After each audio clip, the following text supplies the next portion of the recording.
যুবক রুটি বানায় আর পরে আস্তাগফিরুল্লাহ, রুটির দলা বানায় পরে আস্তাগফিরুল্লাহ, খামির বানায় আর পরে আস্তাগফিরুল্লাহ, রুটি নিয়ে উনুনের ভিতরে চুলার ভিতরে সেকা দেয় আর পরে আস্তাগফিরুল্লাহ, দোকানদারের কাছে কেউ আসলেই সে রুটি দেয় আর পরে আস্তাগফিরুল্লাহ, ক্রেতার কাছ থেকে টাকা নিয়ে ক্যাশ বক্সে রাখে আর কি পড়ে, আবার রুটি বানানো শুরু করে আর কি পড়ে, খালি এইটাই পড়তেছে। ইমাম আহমদ ইবনে হাম্বল তো অবাক, কিরে এটা আবার কেমন যুবক, খালি আস্তাগফিরুল্লাহ।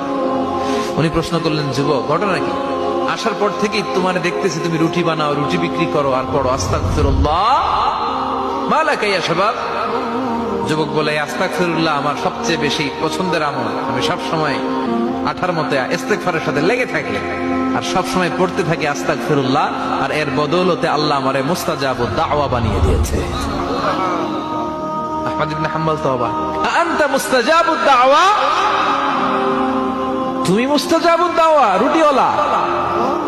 আমি এত বছর হাদিস পড়াই, আমিও তো মুস্তাজাবুদ দাওয়া না, আর তুমি রুটি বেচো বাজারে, তুমি মুস্তাজাবুদ দাওয়া, তুমি দোয়া করলে সব কবুল হয়ে যায়? যুবক বলে, না আনা মুস্তাজাবুদ দাওয়া, আমি আমার জীবনে যত দোয়া করেছি কবুল করে নিয়েছে কে?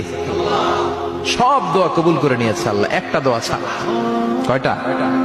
আহমদ ইবনে হাম্বলের কৌতূহল, কিউরিসিটি আরো বেড়ে গেল, কি সব দোয়া কবুল হয়েছে, একটা দোয়া